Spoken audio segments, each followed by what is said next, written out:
on in here. Gotta find us a better solution. Just let it all hang out. Or say something real. Say something real. Hey, girl. Say something real. Won't you say something real, girl? Say something real. Do-do, do-do, baby. Say something real.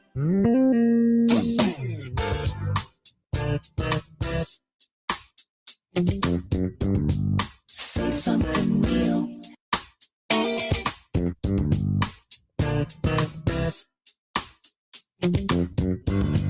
Say something real.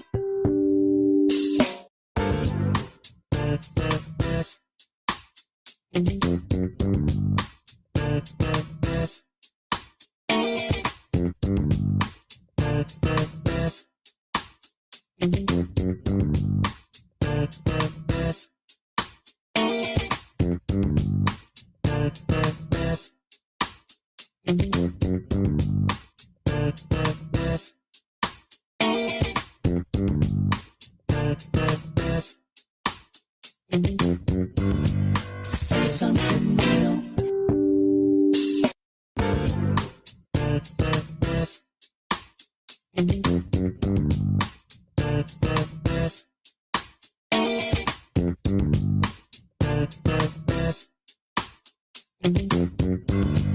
Say something real.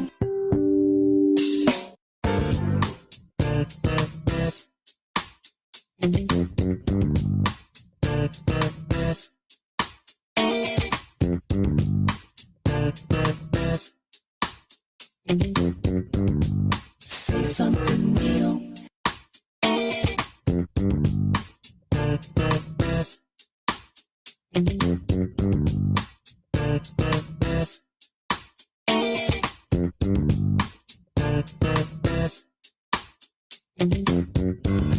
Say something real.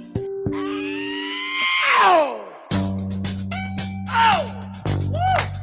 Shred that! Yeah. I'm back! I'm back! I'm back! I'm back! I'm back! Get up off of that thing and dance to you feel better. Get up off of that thing and dance to you. Sing it now. Get up off of that thing and dance to you feel better. Get up off of that thing. Try to release that pressure. Get up off of that thing and shake till you feel better. Get up off of that thing and shake till you. Say it now. Get up off of that thing and shake till you feel better. Get up off of that thing and try to release that pressure. Get up off. Good God. So good.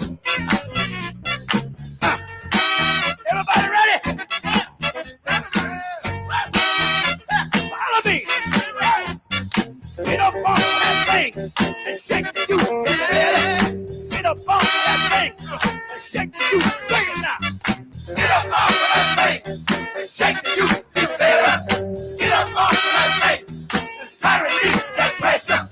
Get up off of that thing and twist the you. You better.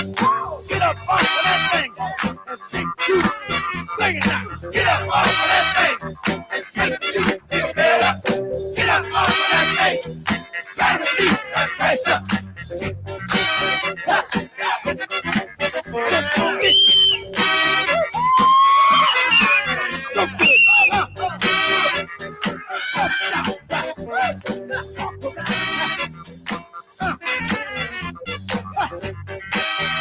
Ohio players. Here's in the sunshine. Check this out. I want them to get up off of that thing and dance with that you better. Get up off of that thing. Follow me. Get up off of that thing and dance with you better. Get up off of that thing and try to release that pressure. Wait a minute. So funky.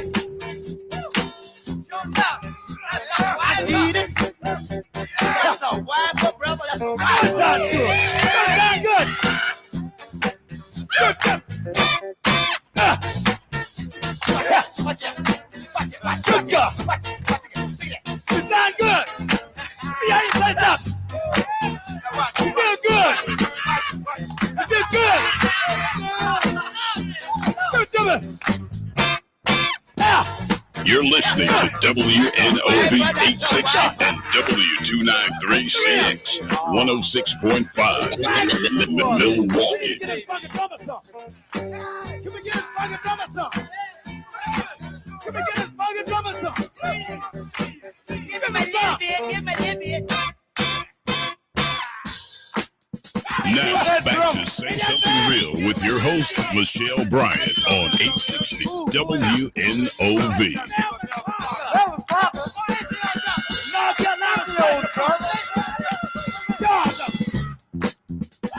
Good morning. What's happening, family? Welcome back to the show. Welcome back to I'm Say just Something saying. Real with Michelle Bryant. What's happening, family? It is good to be back in the studio. I didn't know we was dressing up. I didn't get the memo. My knew that man when you came left. in here with the hat broke down. Got the walking suit on. I mean, what's up, fam? How many times I'm about to tell you this the rest of my life, baby? I didn't know. I'm not playing. I'm sick because of I'm this. sorry. Did you say this the rest of my life? Baby. Baby? I said, baby. That's what I said. All right, family. It is Michelle Bryant. Look, let me say good morning to some people. First of all, what's up, K Sweezy? How you doing this morning, bruh? K Sweezy, nice and easy. Tis measy. Yes, Dude sir. said Easy. nice and easy. I like that. Dude, you wearing the hat, that'll look good on me. It probably would. That would look really, in fact, I think it'll look better on You know me. what, Michelle? Woo! You know what? What? You can be handsome too. You stupid. Right. So like the hat, ensemble collection is looking real nice for the summer, bruh. Baby, you So- have no idea. So You must have forgot the old ensemble. I mean, It's been a long time. Been such a long time. seems like I tried to get them off my mind. Everything that came with them. I try. I like that though. Yeah. That looks good on you, bro. You gonna like. You wear it well. You wear Hey, it well. you wear it Hey, You gonna it like the looks next good. 6. I'm sorry. You gonna like the next 6.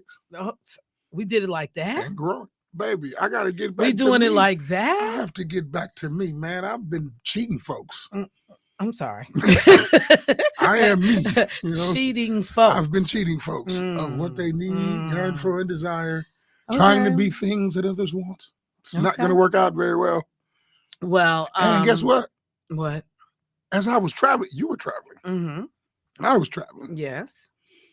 I brought you back some hook cheese. What is hook cheese? Now, Is that big old piece of thing? Hold on. Now, this is the second time you from down south, and I, you don't know down south culture. look.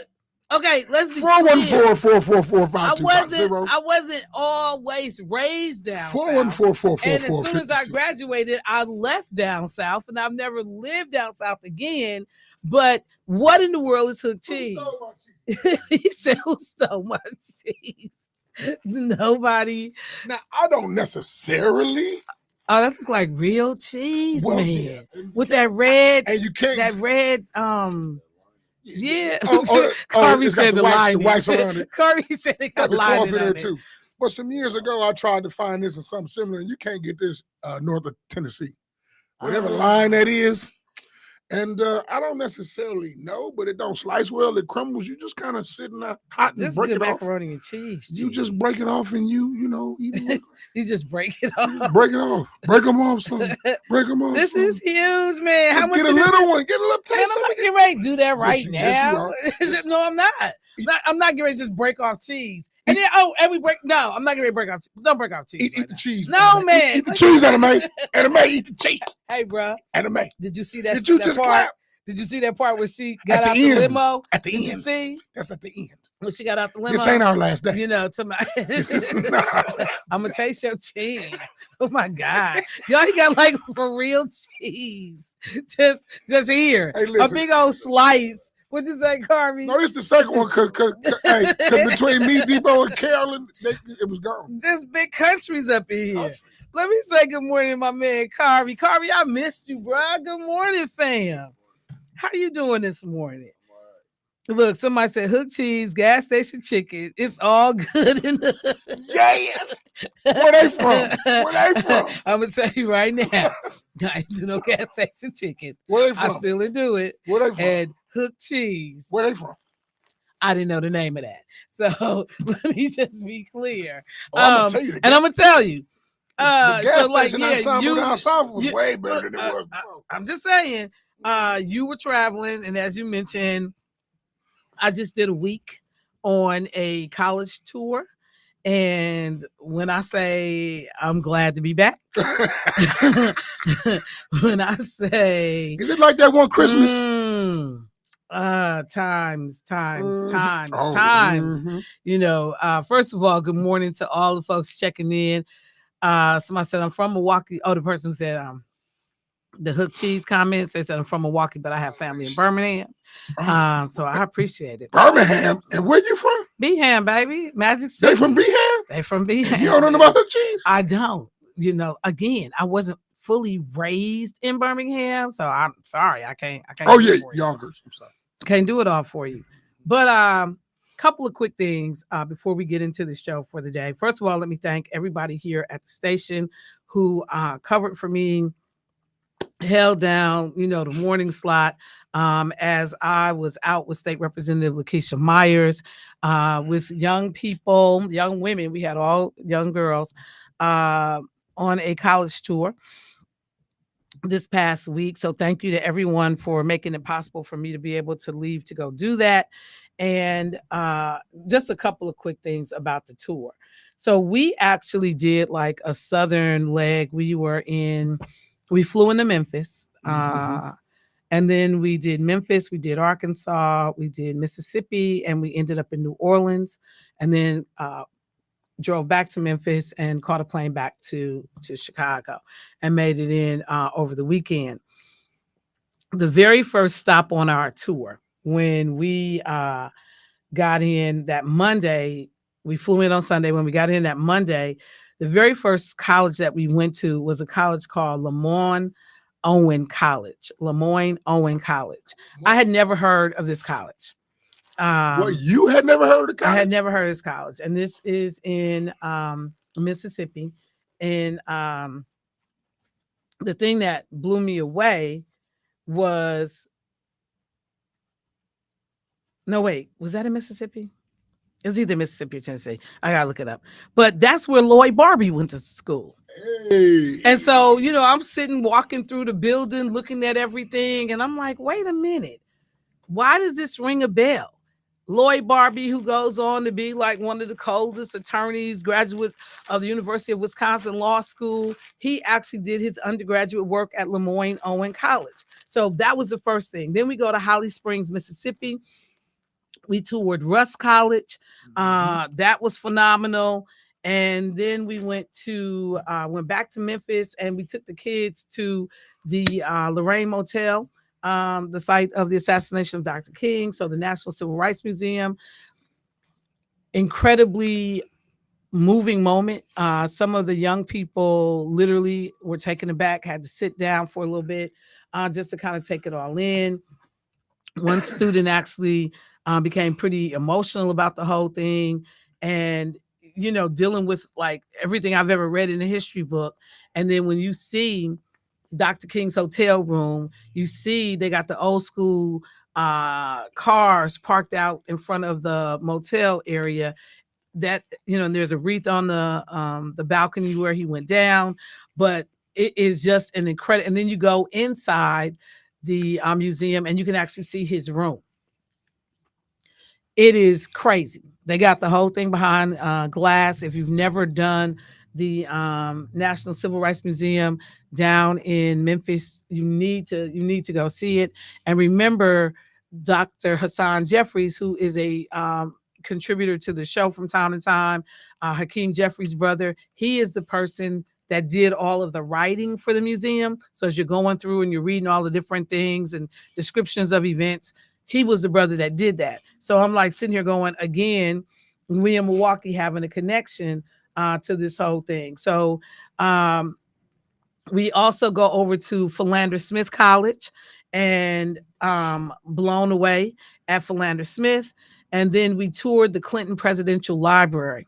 The thing that was cool about the tour to the Clinton Presidential Library, in addition to the girls getting to take a picture behind the Resolute desk and, tour the museum and see everything that was associated with the Clinton presidency, State Representative Myers also arranged for a woman by the name of Lottie Shackelford, who was the first mayor elected in Little Rock, Arkansas, first woman, and she's African American, to join us for lunch. So we ate at the Clinton Presidential Library, and then we had lunch, and the young sisters were able to engage with this history maker who is also big time player with the Democratic National Committee. Asked questions. She gave amazing advice to the young students and just talked to them about their future plans, how to stay on track, how to stay focused, what it means to show up in the midst of challenge and adversity. And then later, she met up with us again to give the students just some items. And so the thing that was crazy, one of the students that was on the trip, she talked about the fact that her grandmother loved Bill Clinton, like all things Bill Clinton. And so Lottie Shackelford brought back souvenirs. So during each presidential administration, each president is able to do certain things. So they can make their own cufflinks. They can give you, like Bill Clinton had a signature saxophone pin. So she gave us that. She gave us Bill Clinton's keychains. We got Barack Obama cufflinks. I actually have them in the studio because I was blown away by them. Just like brought back all kinds of gifts for the kids to take home. So that part, super, super cool. We leave the Clinton Library and we go over to actually see Little Rock Central High School. The kids were able to, walk where the Little Rock Nine did, understand the history there, stopped, kicked it, took pictures, talked about that history. There's also a museum connected to that. And then we drove over to Arkansas Baptist College. Again, some of these colleges I was not familiar with at all. When you think about that, there are more than 102 HBCUs, the number of them that we don't know anything about. The Arkansas Baptist College, when you just read the history, that these schools were started by formerly enslaved people who put their own resources and dollars together. In some cases, as little as, well, it was a lot back then, $500 to start a college, and that they were determined that we would be able to have access and opportunity to education. So I'm going to take a break real quick. But before I do that, I just, we leave there and we go to the next day, we go over to Arkansas. We are at the University of Arkansas Pine Bluff. Then we go visit Mississippi Valley State, travel to Jackson. We go we were going to go to Medgar Evers' home, but we were so long at the school, we ended up like, okay, we're going to forego that. But we toured Jackson State the next day. Then we go and we tour Alcorn State. We go to Louisiana. We do Southern. We do Dillard. No, we didn't do Southern. We ended up missing Southern, but we did Dillard and we did Xavier. And so we also were able to meet up with other students that were touring these campuses, and we ended up being with kids from California. This was a thing that stood out for me. The school district in California, they sent 3 schools, 50 students from each school were flown to the South and then put on buses. And those students taking the Clark, Spelman, Morehouse, Alabama State, they did the lower leg of the South and then ended up in New Orleans with us. But the school district paid for that. They said they either used their Title I money or some of the money that they had gotten from COVID, but this was their second year doing it. But the school district paid for these students to get this opportunity, because we were blown away when this group shows up with 150 children, because these trips are not cheap. They are very expensive for some people. And me and State Rep Myers are looking like, how in the world are all of these kids on this trip? The school district paid for it. So, the first thing we do is we connect with the person who's doing their tour. And they tell us, we've been trying to get into Milwaukee Public Schools for the longest. Can't get no play. Like, Milwaukee does their own thing, whatever, but we can't get in. They do this in schools all over the country.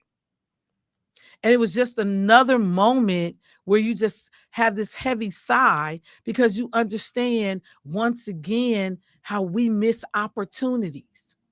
150 children. This was the second year doing it. So we're talking about 300 children getting exposure to these historically Black colleges and universities. And as a grown person, as an adult, when you figure out, and I don't even know if they got to do everything that we did in terms of the historic aspect of the college tour we were on, but even as an adult, when I stood on the steps that Ruby Bridges stood on when they were trying to integrate her school, and could see those pictures of that little 6-year-old girl with the U.S. Marshals escorting her into school, I stood on those steps.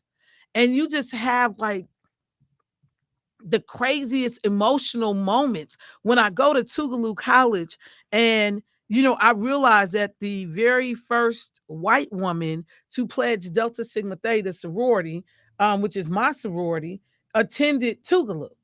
And when you appreciate the story of this woman and everything that she went through, because she was one of the freedom riders. She was, somebody who was fighting against segregation, and ends up basically being denounced by her family. Goes to school at Tougaloo and ultimately ends up, pledging my sorority. And I should say hers too, because she came in before I came in. It was so crazy. And then to understand that her son is an Omega, and you just kind of sitting here. But when you read this woman's story, you just walk away like, this is the history, y'all, that blew me away. So I'm going to take a break. I'm going to go on with the rest of the show. We got a lot to cover.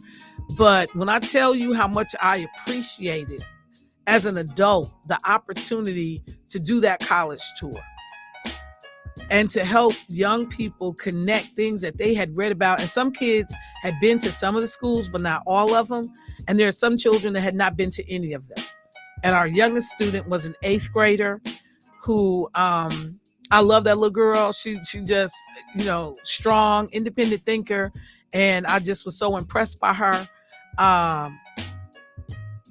We're going to be okay if we continue to do what we're supposed to with our children. The other thing I will say, the number of our children that didn't know anything about many of the places we were was also scary.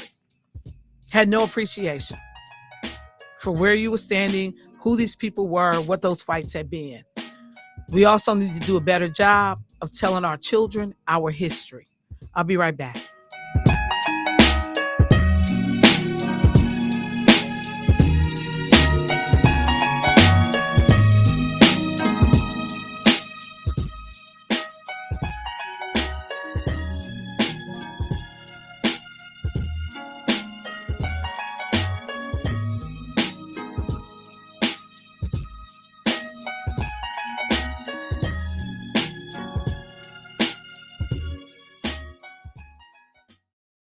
For an Allstate agent, providing protection options that fit your life is something that they take well. Personally, Allstate agents are committed to learning about your needs and helping customize protection to meet them. From bundling your home and auto insurance with ease to evaluating optional coverage, your Allstate agent can help build an insurance proposal that fits your life. And just as important as learning what you need is learning what you don't, because helping you get the coverage you want with the savings you deserve is what Allstate is all about. It's time to get coverage that's catered to you. Are you in good hands? Call Milwaukee Allstate agent Cindy Johnson at 414-445-2558. That's 414-445-2558 today for a free quote. Home, auto, renters, condo, and more. Sydney, Nancy, and Lyndon can't wait to meet you. Subject to terms and conditions and availability. Allstate Fire and Casualty Insurance Company and Allstate Property and Casualty Insurance Company and its affiliates, Northbrook, Illinois. On April 2nd, Milwaukee Public Schools is asking you to vote for a permanent 30% property tax increase. At a time when Milwaukee families are feeling the pinch financially, it's the wrong time for a tax increase. Students and families deserve accountability. We need a comprehensive plan from MPS with real solutions, not just a new tax. Vote no to 30% on April 2nd. Paid for by CFC Action Fund as an in-kind contribution to Enough is Enough. Vote no. Increasing taxes while families are paying more for everything from gas to groceries is wrong. Milwaukee voters should oppose increasing property taxes by nearly 30% in order to provide increased funding yet again to Milwaukee Public Schools. They've already wasted nearly $1 billion in new taxpayer funding, and now they want more? They don't even have a plan on how they'll spend it. Enough is enough. Milwaukee voters should just say no. Paid for by Enough is Enough. Vote no. Milwaukee. This is Michelle Bryant, your host of Say Something Real. When President Joe Biden wanted to talk to Milwaukee voters, he called WNOV. And welcome President Biden to Milwaukee and to WNOV. How you doing today, sir? I'm doing well. I had a great event downtown, and I'm at the headquarters now, and we're feeling really good. It's a great day. We have a lot of we have 1,000 volunteers going out here in Wisconsin, out of Milwaukee in particular. So we are ready to roll in Wisconsin. Well, I tell you what, God love you. We get Wisconsin, we win it all. For up-to-date election information, keep it locked on WNOV 860 AM, 106.5 FM.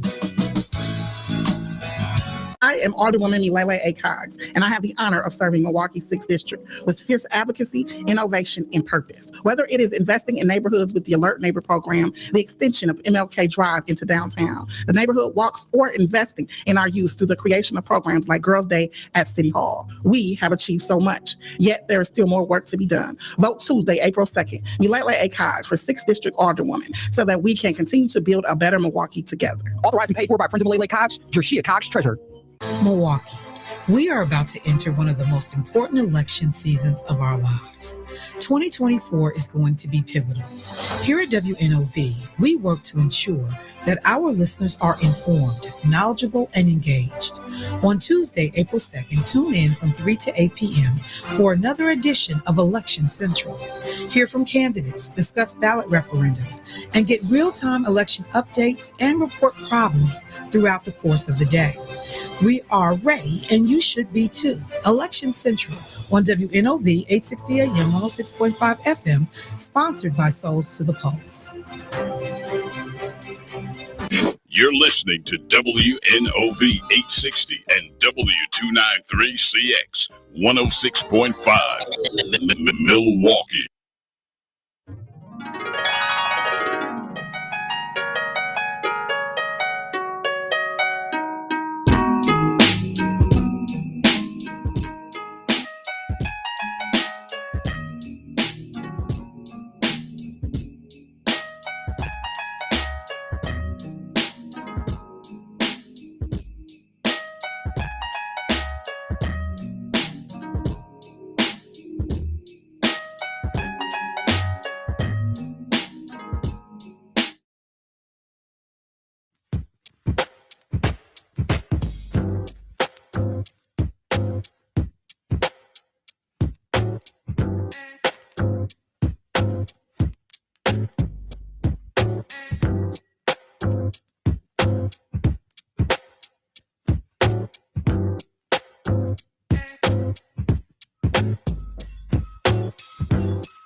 to Say Something Real with your host, Michelle Bryant, on 860 WNOV.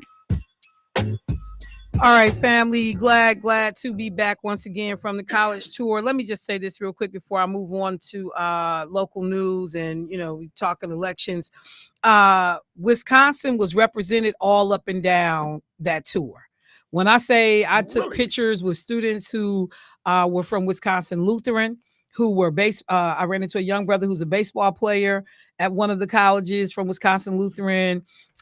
We ran into another young lady who was doing one of the tours. She was a student from Wisconsin Lutheran that we ended up talking to, spending a lot of time. There was a sister who had attended Rufus King back in the 90s, who was the chair of the social work department at one of the universities that we went to. Because, we was repping everywhere we went. We was like, yep, we from Milwaukee. What's happening? And, people was like, what? I'm from King. I'm from here. So we literally saw Wisconsin represented up and down the road. The thing that did stand out, though, is one of the students who had attended a suburban, or let me say, one of the non-MPS schools, talked about how when she told her people, her guidance counselors or whatever at her school, that she wanted to attend an HBCU, that they did everything they could to dissuade her from doing so, that they basically crapped on HBCUs. This was happening at her predominantly white, faculty, non-MPS school. And she just talked about and told some of the students who were also, a lot of them from non-MPS schools that were on our tour, that like, look, y'all got to make decisions that's good for you and your family and your value system and what you want to do. And so that was interesting to me, because she kept it 100 with, these students about like how she was discouraged from going to an HBCU at her non-MPS school. So that also stood out. What you want to say? I thought something about you on my trip. Wow, what's up? Because I had come up, I don't know what I stopped for, but I was headed down south. I might have went and got gas. I spun up out of Memphis, and I think I was in Brownsville, Tennessee. And I just happened to ride up on a Tina Turner museum. Oh, shut up. And I thought about you for sure.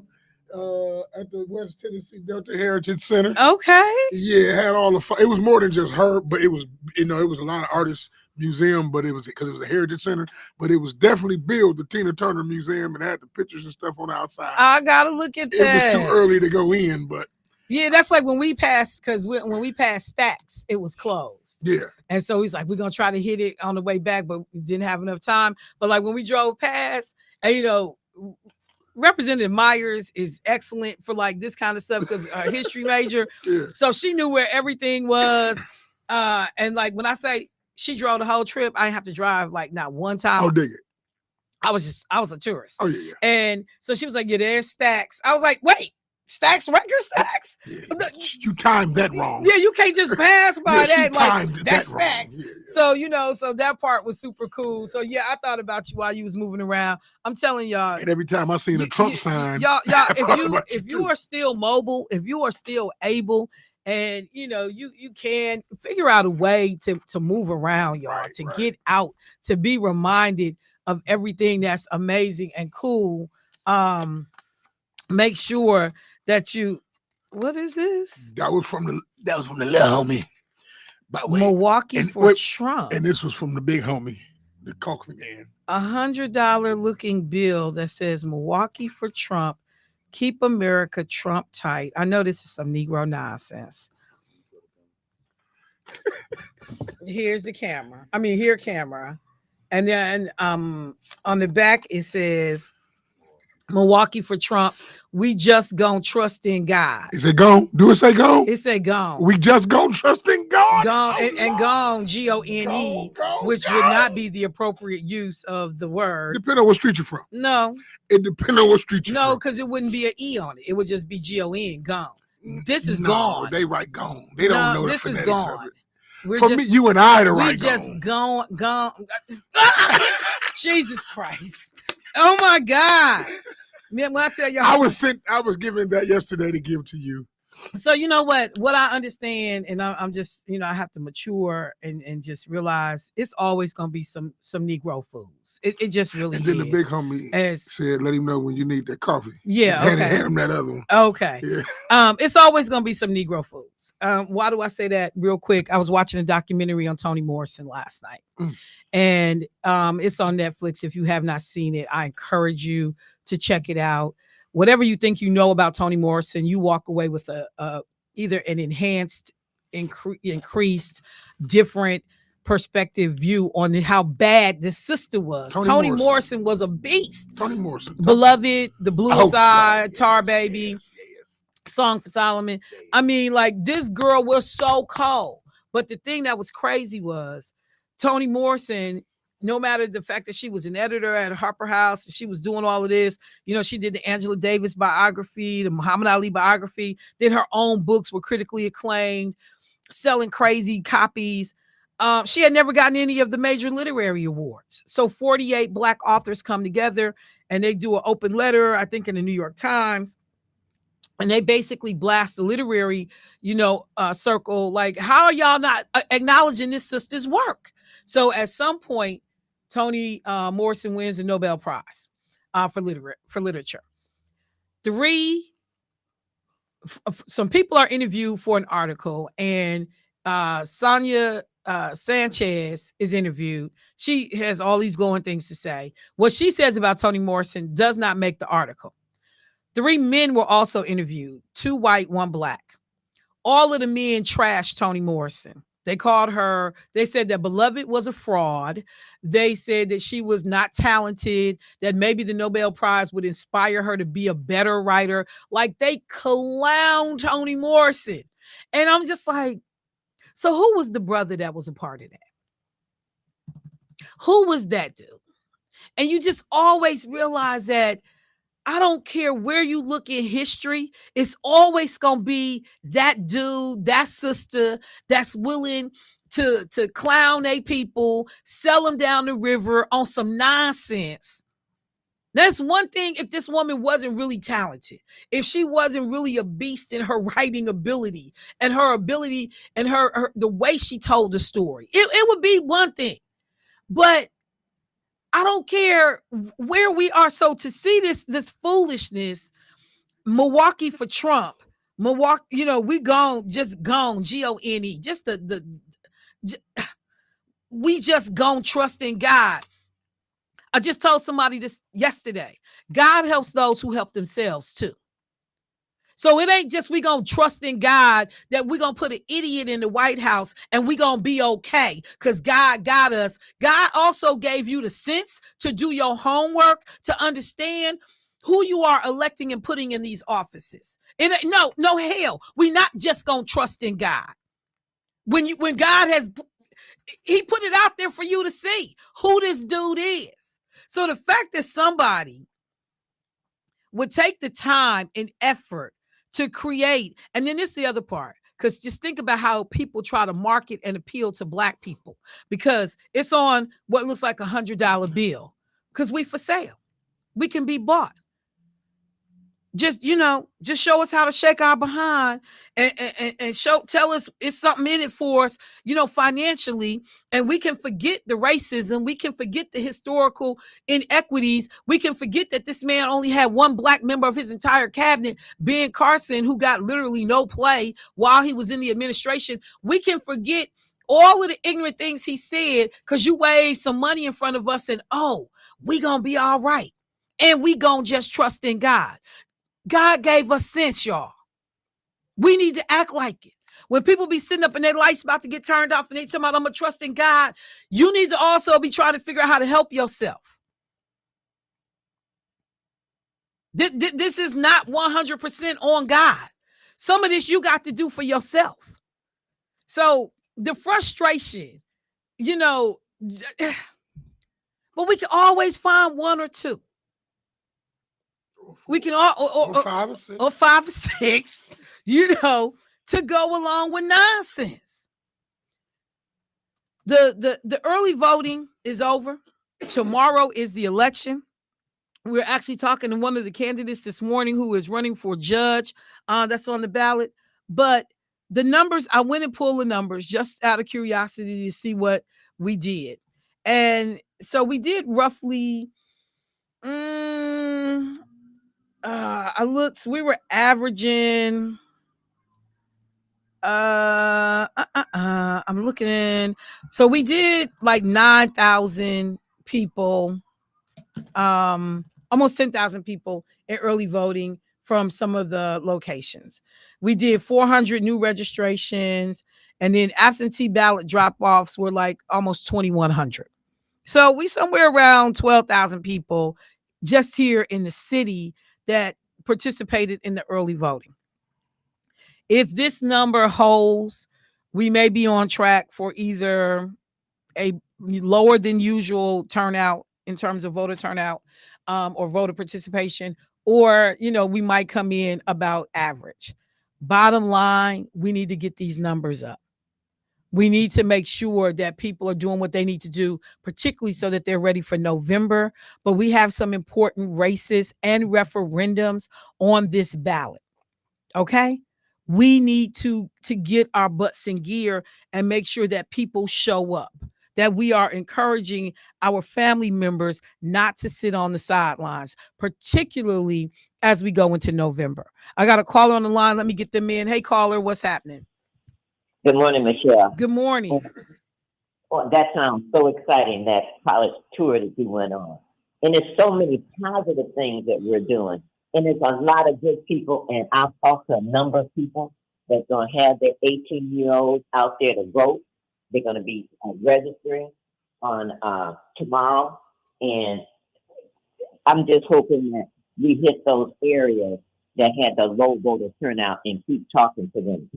But we have to make the difference. We're going to find out who America really is after April 2nd to see what's going on, to see what the people's values are, and I'm not going to ever pledge my allegiance to a man. My allegiance goes to the Lord. I'm not kissing nobody's ring. I'm not going to be a party. And this is what I just can't comprehend. If you are in the Republican Party, your brain is of no use. Only thing they want you for is a body count, and then follow the leader, and that's it, and keep your mouth shut. Just like Marjorie Greene, this guy that's the Speaker of the House that pulled together, and like one of the other Republicans said, what is her point? You're here for the outcome and for the good of the people, not the party. And I'm going to tell you, whether Trump lose or win, he's going to wreak havoc over the United States. We are not through with him. His evilness will still reign. But I'm going to tell you, we need to get to our young people that are making money, like P. Diddy. Look what they did to him. They want to pull that black man down. They want to destroy him. Don't do that. Stop partying. If you got a posse you run with of 20 people, trust me, only 5 of them mean you some good, okay? And the rest of them be plotting against you because they're jealous of you. Let's do this. Community, I know we can do this. They're coming after us because we are a threat to them. Show them they right. We are. Keep doing what you're doing, and I will be listening to the Central tomorrow, and I know we're going to be doing a good job, and this thing turn out magnificent. I'm praying on that. All Talk right. to you later. Yes, ma'am. Thank you. I appreciate the call.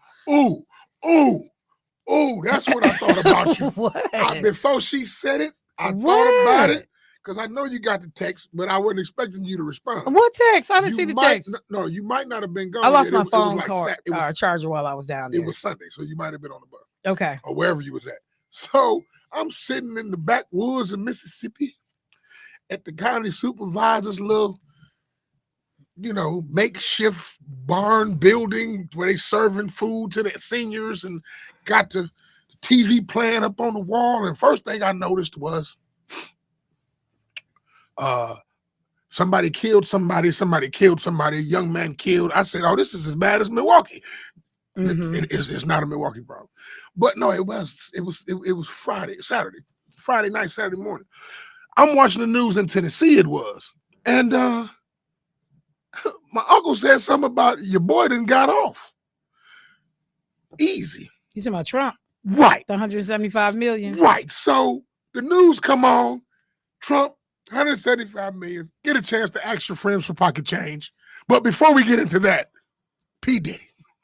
I said, so Trump get a lifeline and P. Diddy got a headline.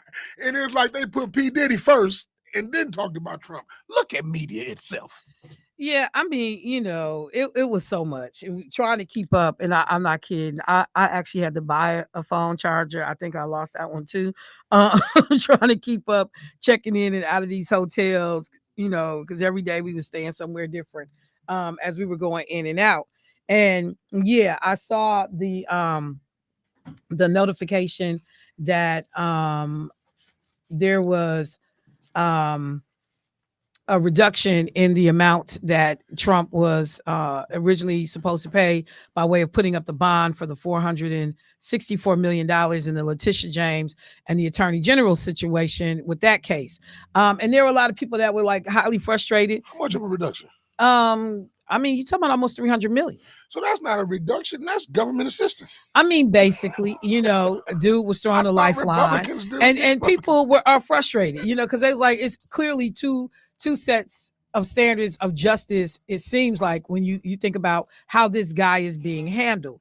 And so with that being said, I just kind of took it all in stride, because at the end of the day, Trump is going to pay that $464 million. Like, he's going to pay it. That's the amount that was decided by the judge. He can go after, the ability of the appellate court to reduce that amount to a different amount. But right now, and I told people, just calm down, because that's just what they required him to put up by way of bond. And that's still nothing to sneeze at, but just hang on, let the whole thing play out.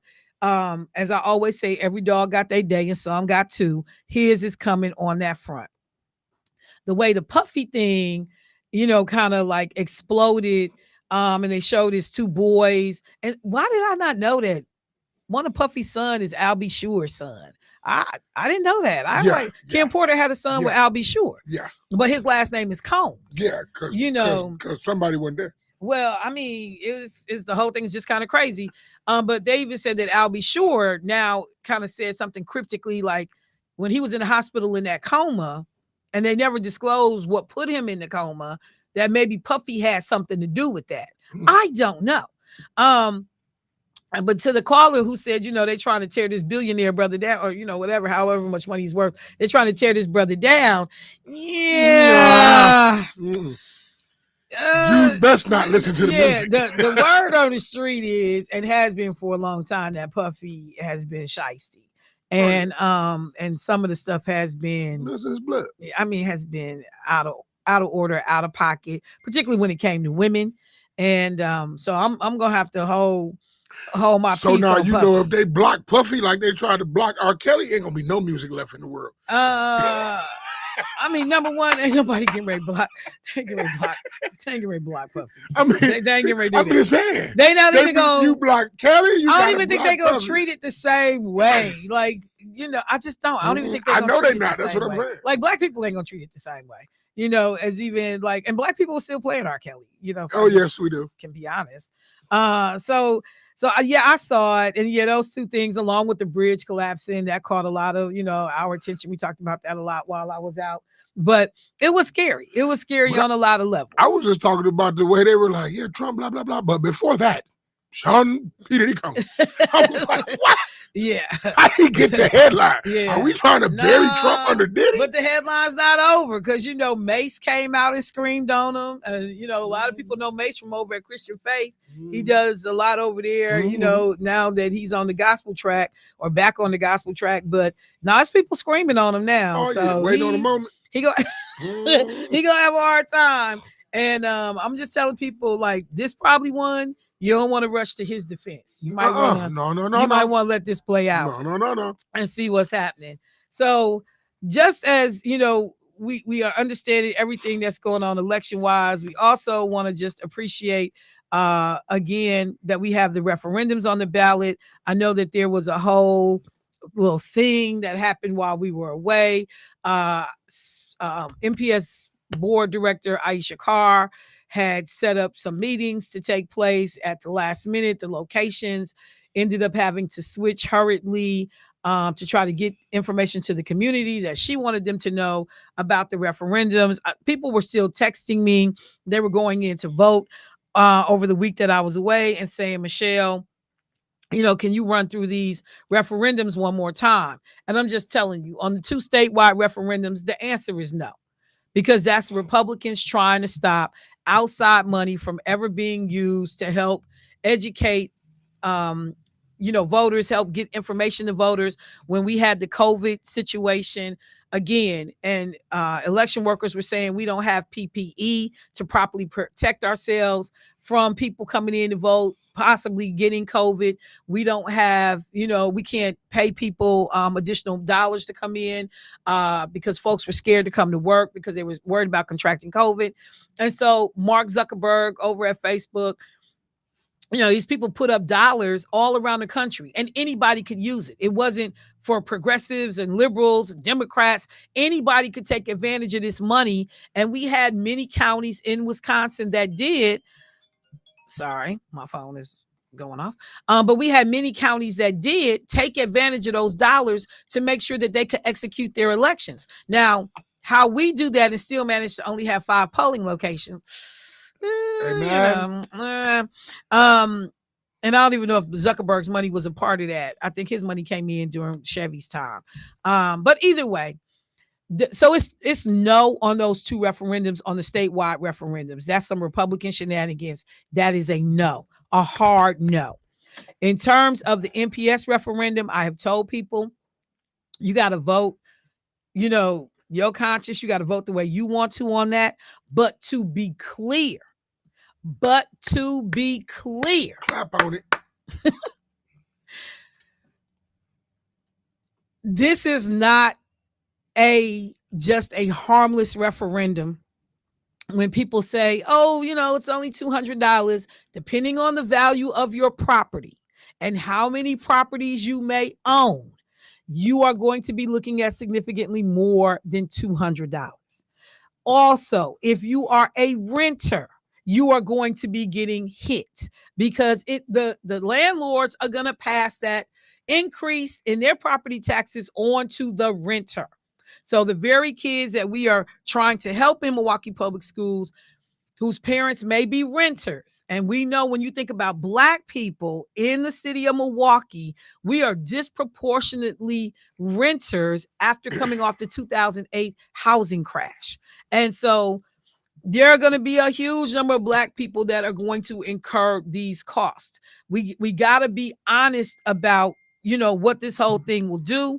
And then the other part of it is the transparency in the dollars. How was it? Because, they trot out that this is going to be used to increase arts programs, to increase, get some band instruments, so, whatever. And hey, I don't know that to be the case. But right now, it's all about the kids. But a lot of people believe this is money going towards salaries. This is money going towards administrative things. These are things that may not directly impact these children.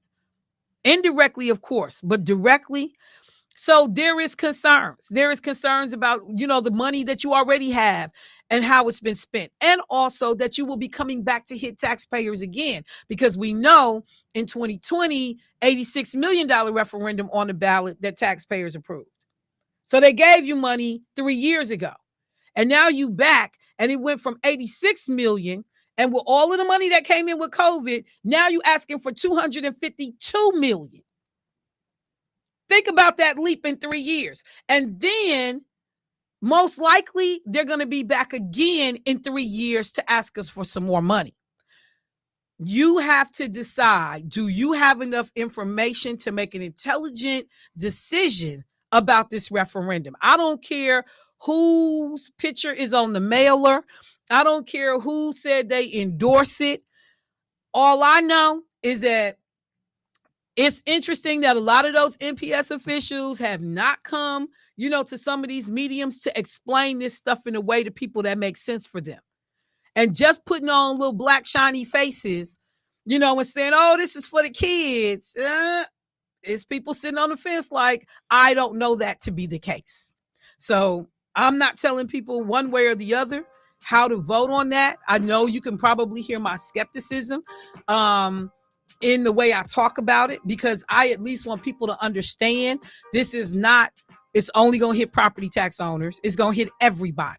If you live in a dwelling in this city, you are going to pay for this referendum in some way, shape, or form. It's not going to be just a simple $200. And it does not have a quick sunset. This is something you're going to be paying built in over time. We got people on fixed incomes, seniors. This impacts them. This impacts them as well. So it's like, oh, do we look out for our children? Do we look out for our seniors? You got to be able to think all those things through. Vote your own conscience on that referendum. Let me take a break. I'll be right back.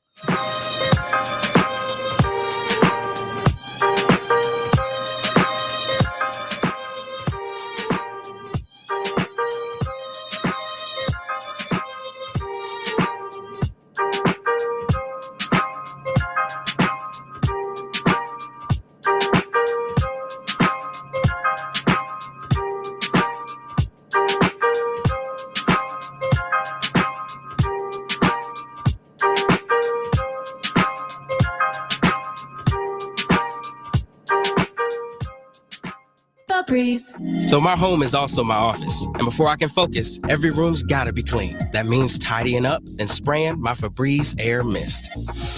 Ooh, that's fresh. Febreze Air Mist scents are all high quality. They fight any weird funk, and they give my air an instant boost of freshness. So not only does my home smell good, I feel good too. After I Febreze, it's time to start my day. Breathe happy, Febreze, la la la la la. Hey, Milwaukee, this is Mandela Barnes. You probably know me as the former lieutenant governor, but I'm also a proud product of Milwaukee Public Schools and a proud son of a Milwaukee Public School teacher. And that's why I'm supporting Yes for MPS. We have strong public schools, we have strong communities, we have a strong workforce, and everyone can succeed. For years, we've seen Republicans in the legislature continue to fail Milwaukee students by withholding resources that force devastating cuts to our schools. This referendum is our chance to stand up for our kids and provide them with the opportunities they deserve, and say yes to their futures when so many have told them no. If the referendum fails, consequences for our children, our parents, our educators, and for the future of our city will be dire. So let's do our part, Milwaukee. Join me in voting yes for MPS on April 2nd. Paid for by the Vote Yes for MPS Committee.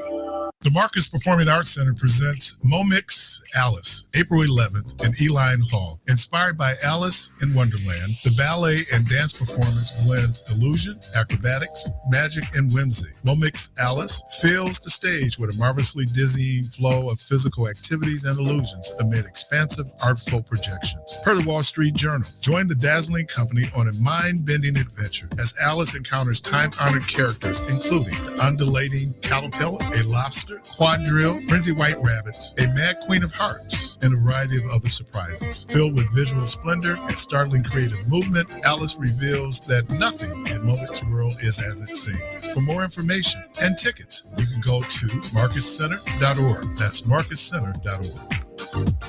Saturday, April 6th and Sunday, April 7th, the Life Center brings to you something for the modern day believers, the stage play Resurrection. Get ready for an electrifying play that will leave you on the edge of your seats. Tickets are just $10 for children, $20 for adults, and $40 for families of four. To purchase tickets and for more information, please call 414-306-2107. That's 414-306-2107. Or visit Mario Dickens Creations at 7625 West Lisbon Avenue.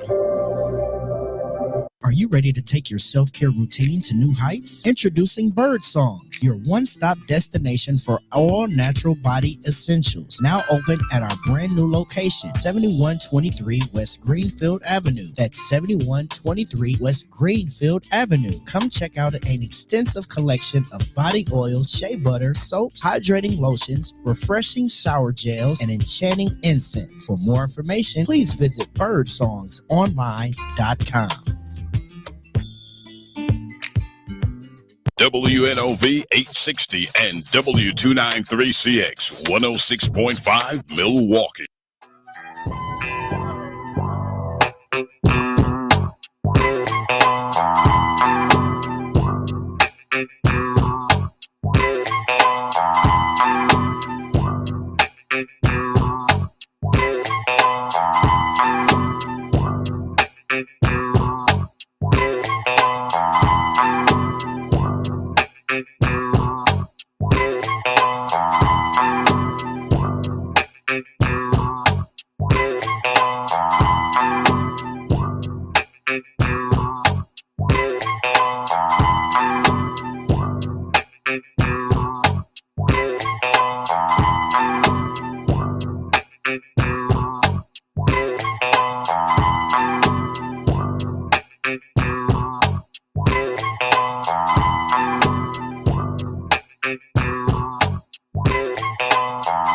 Now, back to Say Something Real with your host, Michelle Bryant on WNOV. All right, family, welcome back to the show. Say Something Real with Michelle Bryant. Got a caller who held through the break. Let me get them in. Hey, caller, what's happening? Hey, good morning. Welcome back. Good morning. Let me get you off. Hey, listen. I guess you and Brother Keon was gone last week. Did you guys get a chance to see that Channel 4 special called Ghosted? No, I definitely didn't. You got to watch that. You got to watch that. Okay. Go to Channel 4. It's about a cop. This woman was going down the freeway. This guy hit her car. They did 3 parts. I mean, you got to watch it. If you get a chance, watch it. Okay, today. I'll watch it today. But this cop, he had been suspended. This dude's a thug. Up in Fond du Lac, he counterfeited some money and passed it in a bar. Ran from the cops up there. This is the sheriff, Milwaukee County Sheriff. He wrote a half-ass report. The people at the scene stopped to help the lady. She had a foot. This was in 4 years ago. The baby 4 years old, was a newborn at the time. But this dude had been suspended for using the N-word in a Walgreens, got drunk, went in there and started picking a fight with people. It's just sad. But here's my thing. This happened on Ernell Lucas' watch, and now we got the ball lady. We ain't heard from her. This is unfinished business. They wouldn't give them a tape of this stuff. They told Channel 4, if y'all want it, y'all got to film it while it's on the screen, and they did it. You got to look at this. It's unbelievable. But again, we elect some of these black people, I ain't going to say all of them, and they don't feel they owe us any more than anybody else. And I understand this didn't happen on our watch, but this is unfinished business. You got the job. Ernell really should have wrapped it up. Oh, they're getting 3 days off, but it's still open. You ought to see the report. He didn't even write down. This dude tried to take this lady baby on the freeway. Okay. Well, yeah. If you get a chance, please watch. I'm gonna check it out today. I promise you, I'll check it out today. It's called Ghosted. It's on Channel 4. Okay, I got you, bro, and I will definitely pull it up today. All right, y'all. To the caller's point, and caller, I see you, but let me do this because I got somebody in the studio, and I want to try to speak to them this morning before we roll into our next interview. To the caller's point, we talk about the significance of putting people in office. We hear all the time, like right now, we got more black elected officials in the city of Milwaukee than we've ever had, probably in history. And, has it made significant change? Has it made a real difference? One of those elected officials, I am actually fortunate to have in the studio this morning, Mr. Terrence Spencer, the current and incumbent city attorney for the city of Milwaukee. Good morning, sir. How you doing this morning? Good morning, Michelle. I'm very good. So tomorrow, re-election, possibly big day going on. It's been an interesting ride. It's been a very interesting ride. In terms of your tenure as city attorney. You got a opponent this time around that folks are saying is formidable, but in terms of helping voters who have not decided yet understand why they need to send Terrence Spencer back to the city attorney's office, what are some of the things that you would say to folks? I'd say that Milwaukee deserved to have the best candidate back in office, the candidate with the education that lends itself best to the job, as well as the experience. And I say there's no one in that office or been in that office that will match the experience that I bring to that office. When it comes to infrastructure development, I got it. We deal with that. I deal with pretty much everything that the city have to deal with, and I go further. Did you know that we have a Port of Milwaukee that the city attorney have to represent? So Yeah. I've had maritime law experience. I mean, it's governed by maritime law. There's no other attorney over here that have that kind of experience. And we go on and on, whether we're dealing with airports, been there, done that, built airports, managed a lot of the safety aspects of the airport. So I had the exposure, bridges, tunnels, whatever we can come up with, rail system, design and build. But this is all stuff that you basically, or I'm asking, that you've learned since you've had this role. No. This was stuff This you were doing. This is what I brought to the table. To the table, right? And these are things that we do in Milwaukee. So we got a light rail that we build. We build high rises. We fortunately haven't been building any tunnels yet, but that experience is there. Airport, maritime law, you got it. Employment.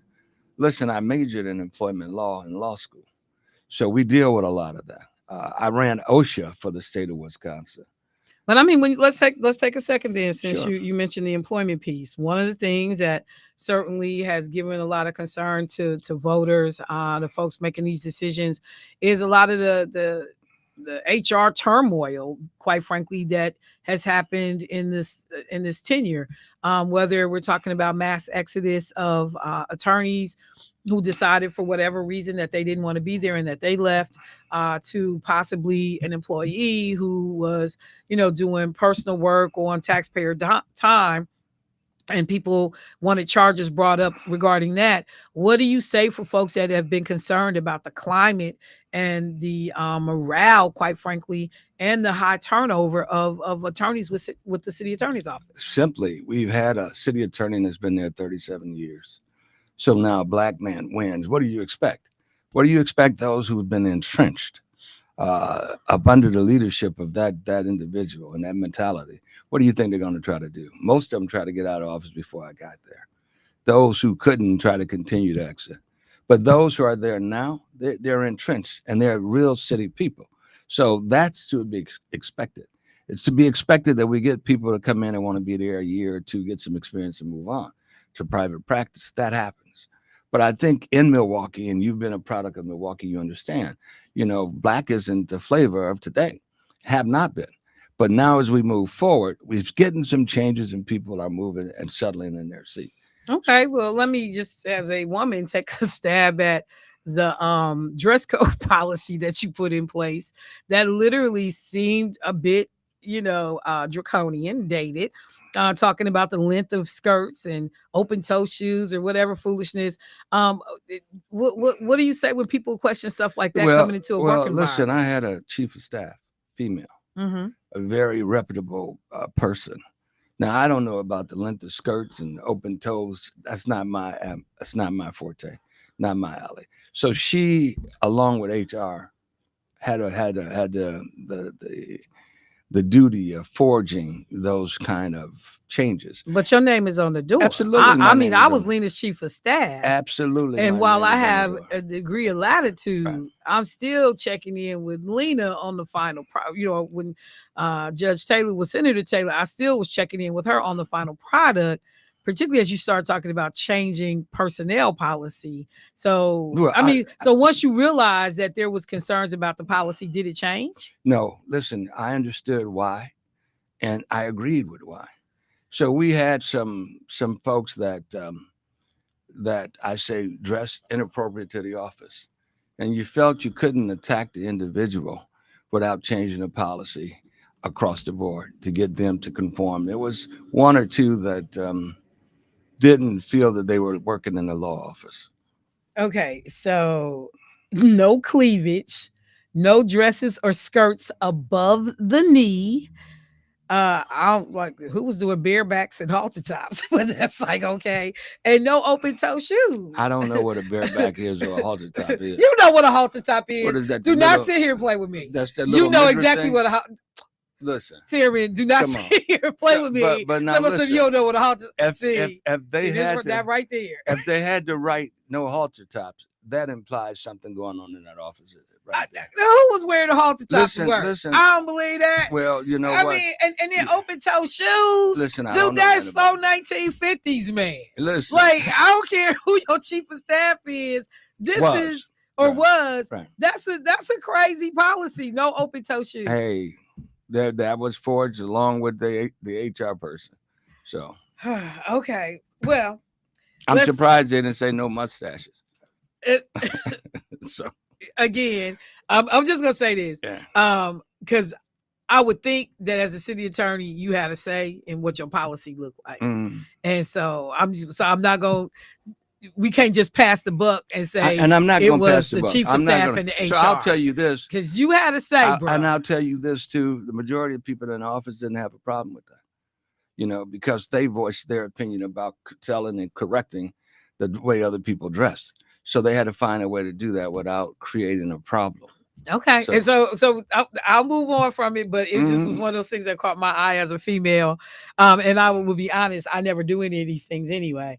The no cleavage, that was interesting, but anyway, moving past that. So when you think about your record and the work that's been done, you know, when you initially came in, we were coming off the George Floyd protest, and you know, there were conversations about how you were handling some of the protesters and the way the city of Milwaukee police had interacted with them. Comments about the Sterling Brown settlement offer. And so there have been people that have questioned you every step of the way about how you've Absolutely. done the job. What are the things that you think when you look at your record of in 4 years where you can point to and say, this is how I made a difference. This is where I demonstrated leadership. This is why the office was better because I was there. So let's look at this. And I don't want to sound arrogant, but we're killing it. And from the Floyd Brown, right before that, we had the Seville Smith. We were faced with Seville Smith suing for $12 million. You know, the expert said, we're going to lose that plus. We settled that for $4 million. And in the face of what we had in the facts of the case, we should have walked out there paying $12 million. We didn't. We walked out with $4 million. And not only that, will we move forward. So I just need you to just take a second, though, and Absolutely. appreciate how that sounds to the community. Well, the community got to listen. Because I mean, and I've said this, and I said this even when I talked to Evan, right? When he came in, you know, that tightrope y'all walk, because you are there to protect City of Milwaukee Absolutely. taxpayers. But we also are the same people that's being harmed by some of these policies. Well, you got to look at it. Or some of the actions of these officers. Would you, absolutely. But would you rather pay $12 million or $4 million? I mean, we got off saving $8 million. I mean, I'd rather do what's right for the people we But listen, I can't. That's what I want to do. I can't change what has been done. I could just deal with that now. So I mean, but I just want you to just appreciate what it sounds like is we are able to lowball people on settlements who really deserve 12, but I was able to get it to 4. Absolutely. Even though this horrific thing was done. So my job as an attorney is to do that. And that's why I said I need people to understand Absolutely. that. That's But my I job. also but when you're talking about it, I need you to give some deference to the fact, and you did say, to be fair, that while the family may have certainly deserved 12, you know, for what went on. This is what I was able to do. But, you know, because like I said, it's a fine line. Absolutely. You know, people look at some of these settlements, how long this mess get drug out, you know, how people get lowballed on these settlement outcomes. And you go like, who do you work for? And on one hand, I work for taxpayers, but I'm a taxpayer. Absolutely. Okay, but keep going. So as an attorney, I defend the city. That's my job. Understood. And to give them the most vigorous defense as possible. But then on the other hand, my constituents vote for me and my bosses. But you got to understand that's a slippery slope, and I got to make that decision and how to divide that. So as we move forward, would you rather pay out of your pocket an increase in tax? The city is in the financial state that it is right now. Now, when we talk about what I've done in my office, listen, I brought millions to the city with cases that we sued. That haven't been done with my predecessor. Give a couple examples. Well, I just sued Jewel. What is Juul? Juul is the vaping company. Okay. I brought millions to MPS. I brought millions to the city. So, these are things that are not talked about. I got Hyundai Kia on the line now that we're suing. And there's some others on my desk that I'm looking at pursuing. Now, with respect to what we've done in that office, in light of what you hear and what's reported, what's not reported is I've got raises for everyone in my office, which have not took place or transpired with my predecessor. Raises across the board. And I'm in the process of doing that again. So I brought their salaries up commensurate to where they should be within the community. So these are some of the things that we're doing to bring that level of camaraderie back into the office and the sense of wanting to be in that office. It's not everybody that was disgruntled, and you only heard the negative. You didn't hear the positive. We've been taking cases from 2010, 2015, 2016, clearing the books. And there's a lot of that there. So I don't want to sit up here and tell you. I think the last time I was here, I might have mentioned I was looking at $69 million worth of payout based upon the facts. So to be able to move forward, now the city is this close to bankrupt anyway. And all of these referendums mean no different. What happens if we pay that other 68 million out and the rest of them as they rise up? You're never going to get caught up. So if I don't stand up to do the job that I'm doing, Katie barred the door. So my office have been doing a great job getting us where we need to be, changing the culture. Now you're going to hear people talk about let's bring the culture back to what it is. Just like let's make America great again. What does that mean? You done had 167 years of white folks running that office. You want that culture back? Is that code word? Let's get the black man out. I think so. But, I think we have to look at what's brought to the office. We have to look at what's been done in the office. And like I said, we're winning the cases. We're changing the complexion of the office to make it more like the city. Let me ask you this. Sure. To look back on these 4 years, if you could have done something differently, what would you have done anything differently? Yeah. What? I would have been a little more aggressive coming into the office. Really? Absolutely. Really? Absolutely. You don't think you were aggressive with that? Not enough. Not enough. Because Michelle, my God. I pulled back trying to be easy with things and their mentality. Okay. I should have just went full force at it. Hey, shit, you're gonna be complaining anyway. Let's get this out the way. Let's do it. Oh, okay. Well, so I'm getting questions. People are coming through. So somebody said, why are MPD cases going to federal court instead of being addressed locally? Because they're federal issues. They're not local issues. Can you give an example of like? Well, 1983 is a civil rights violation. And the interaction with police in most of these cases are civil rights issues. So. But haven't we traditionally, or haven't we dealt with some of these cases at the local level before? No, we haven't. Local cases and that form are different kind of cases. We have different civil cases that goes into the civil court. Federal court deals with federal issues. And all civil rights issue goes to federal court. None are heard on the local level. I mean, is that something unique to Wisconsin? Because we see police officers get dealt with on the local level all the time around the country. So if you have an issue, that's a local issue. That's not brought up to a civil rights violation. You can have an encounter with the police. And when I allege you violated certain civil rights, now that goes to federal court. If I don't allege that, and it's just a little slight excessive force, that's at the local level. But a lot of this goes past that. Well, you violated my rights by doing X. You violated this. So that's the difference.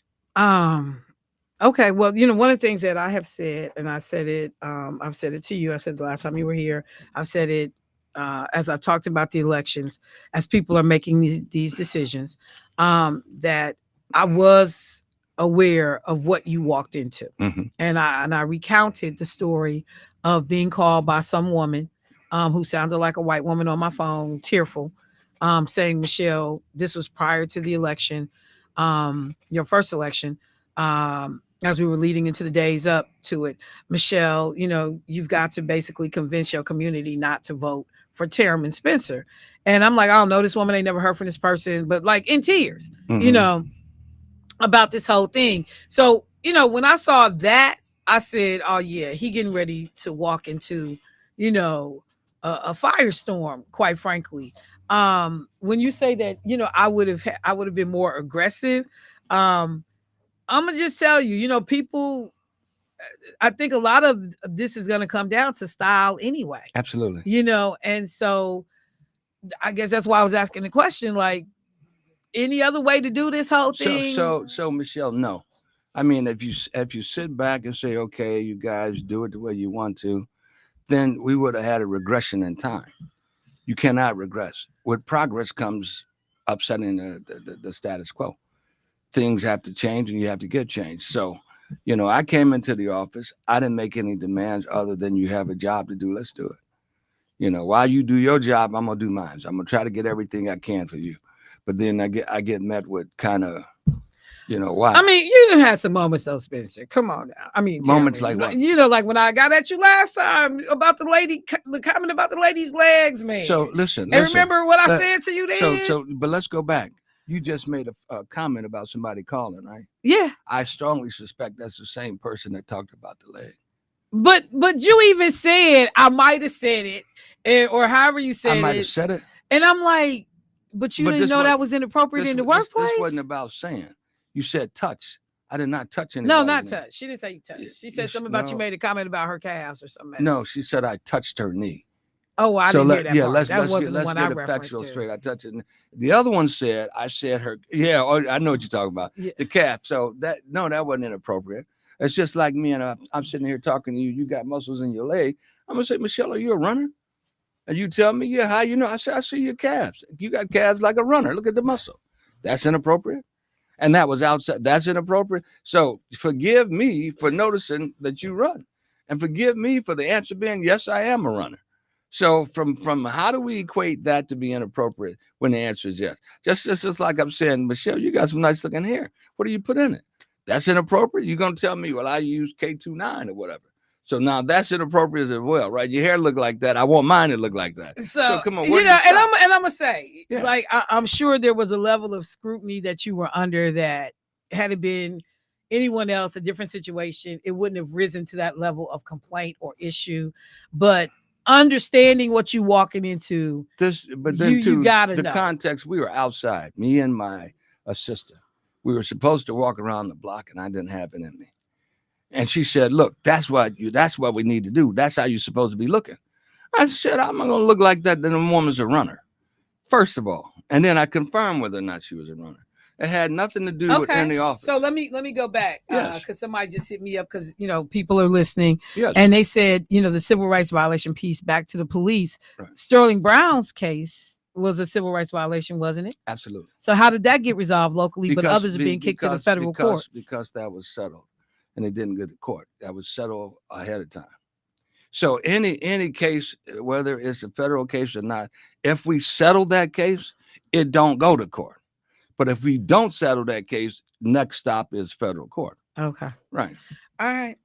Well, I only got a couple of minutes left. So if reelected, going forward, what's the work? What are you hoping to accomplish? What have you started that you want to see through?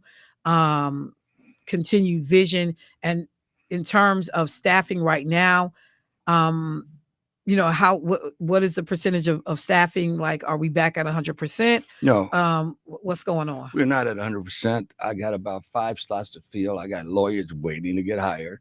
You know, there's one senior lawyer, but I can't hire him yet for financial reasons because I have to change the finance in the office, and bringing the senior guy is going to impact the others. So that's got to be thoughtfully thought through. Okay. So I got people waiting to come aboard. So we don't have a shortfall of people wanting to come. That's not the issue. All right. We just have to work some things out. Now, with respect to moving forward, I hope to continue to go where we are because we are doing great things. We are doing good things in the office. We're cleaning off those books like I told you. We have stuff from 10, 15, 16. We're clearing them out. We're getting them done. And we're winning. So, and our office is now becoming to look more reflective of the city, and I'm trying to continue to move it that way. But it isn't that easy to do because we have to have minorities apply in order to get them in. But at every effort I can, I want to try to make my office more reflective of the city that they serve. So we're moving there.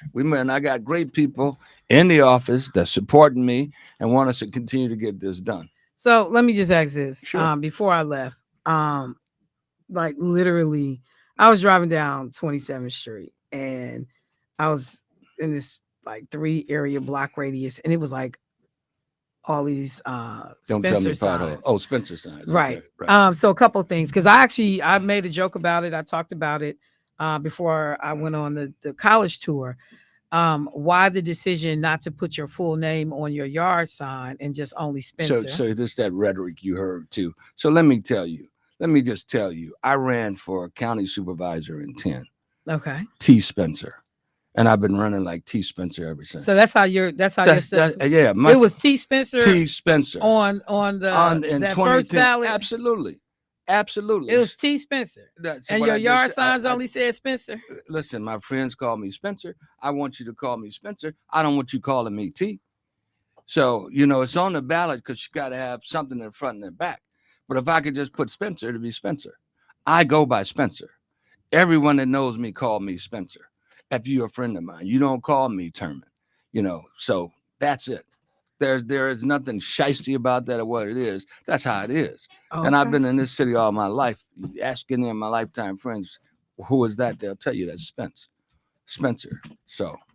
And I heard a lot of the yard signs got picked up for illegal placement. So, I've been hearing some stuff too. Now, I hired a company to do that. Okay. And I haven't had a chance to go out and look at what they've done. But someone did call me to complain, and I had to respond back to that call to that person. Okay. But yeah, no, they got paid. They got paid good. And yeah, I'm gonna tell you, because like I said, when I saw it on 27th, I knew, I said, whoever did this for him, this is problematic, because you could just tell where stuff was placed and that it was out of order. But I guess at the end of the day, like I said, because we all early numbers here in the city, I only saw about 12,000 for early voting. So there are a lot of people that have not made their decision, their choice yet. Any parting comment that people need to understand why it's important to return you to office? Absolutely. Again, I say Milwaukee deserves the best candidate. I don't care who it is. You want the candidate with the best experience and the education that fit the job. And you want the candidate to get the job done. You don't want somebody to go alone and get alone. That's not what it's about. It's about getting results. It's about doing what needs to be done, making hard decisions. And we have a lot of hard decisions to make. You see what goes on in the city. I don't know if you complain about it, but you're going to be paying more. You just made issues of the taxes. That's just the beginning. But in my office, we are doing things to try to bring money to the city. We are doing things to try to reduce the amount we have to spend out. So I think we're doing an admirable job at what we're doing. And I think we need to continue. I started something. I cannot change in 3 years what has been done in 37. So we need another term to try to get this ball on the road and keep it moving. All right, fair enough. Well, with that, folks, you will be making decisions tomorrow. April 2nd is the election, and we have a race for city attorney. There are 2 people on the ballot. We need folks to show up and vote, make decisions. You have had the opportunity to hear from both candidates now on my show, at least. So I'm just going to encourage turnout. Thank you so much for coming through. Thank you, Miss. I appreciate it. And let me take a quick break, and then we will get another candidate in that is on the ballot tomorrow. All right, y'all, I'll be right back.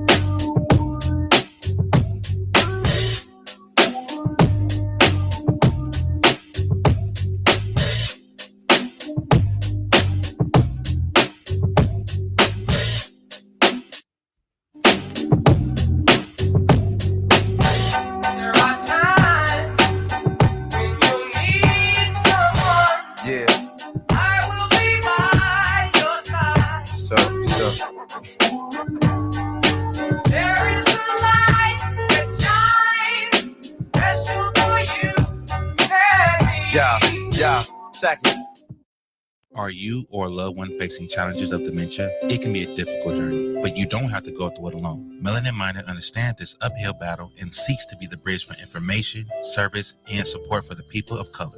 Melanin Minded offers various resources to ensure caregivers are equipped with the right tools, knowledge, and help, from youth and men's health programs to the Legacy Home Health Services. For more information, please call 972-891-9187, 972-891-9187.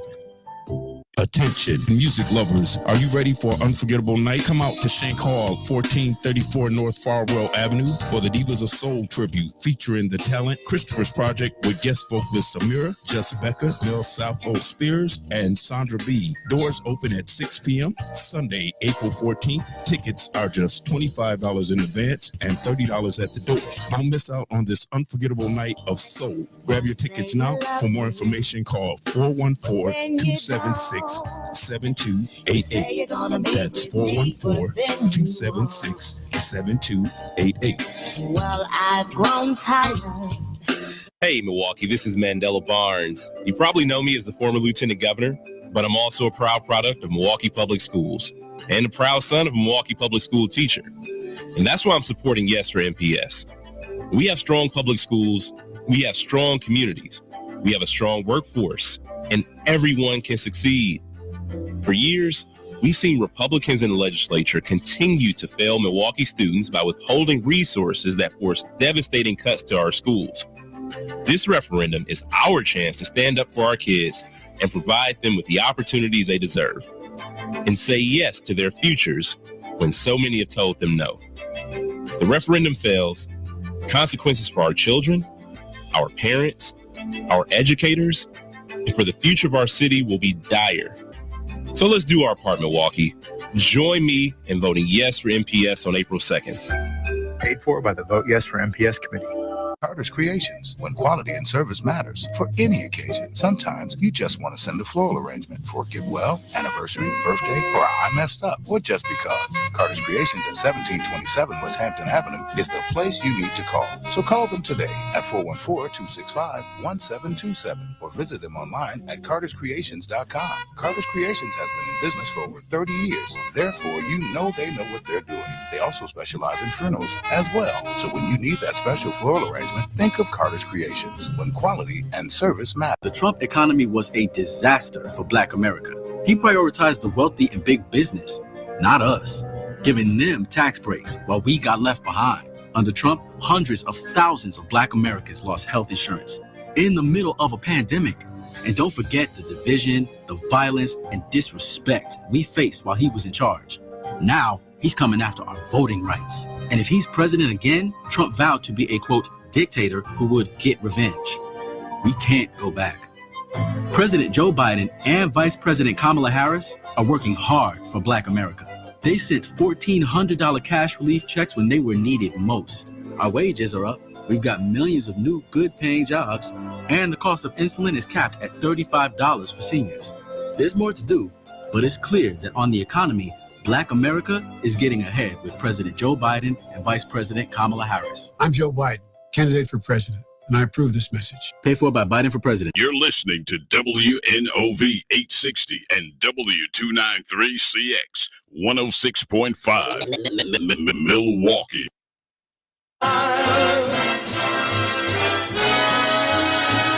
You've either got or you haven't got charm, or you haven't got charm.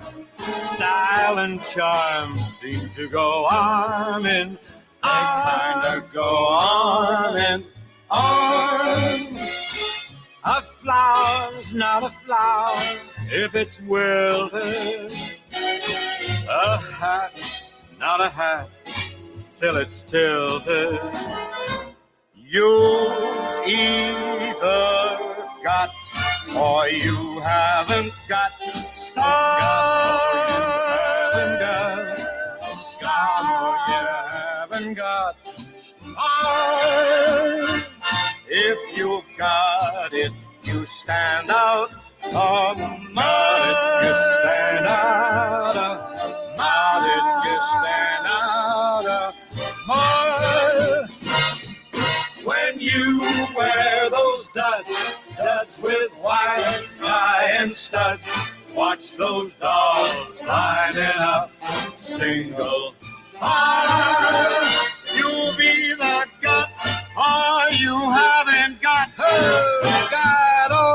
you haven't got. Got all you haven't got. Got all you haven't got. Got all you haven't got. Stop. Now back to Say Something Real with your host, Michelle Bryant on 860 WNOV. All right, folks, welcome back to the show. Interesting musical selection. Hey, you told the man it's got to be a little style. I'm just saying. That's my cut. So I got 2 callers on the line. I also have one of the candidates who is running for a judicial seat in the building with us. So callers, because I know you've been holding, I'd like to get your call, but let me just tell y'all, if you can hear me, I need you to be as brief and succinct as possible so that I can get as much time in. But we're also going to get you back tomorrow. Yes. During Election Central. So, for anyone that doesn't hear anything. So let me go to the phone line real quick. Hey, caller, what's happening? Hi, I just wanted, just a coincidence that I was calling when Karen was on the phone. But anyway, I just wanted to say, because tomorrow is election day, this is Ms. Rose, and I want to share something. Vote on the addendums, all 3 addendums. People should vote no because it's detrimental. They're using the city of Milwaukee as a cash cow, the state of Wisconsin, to rip us off. And I believe the Black community is being ripped off. This is why I've asked everybody to vote no for all 3 referendums. We should protect ourselves, and we're going to have all this done and make them do, and don't let them threaten us about what they're going to take away, because there are other ways they can do it.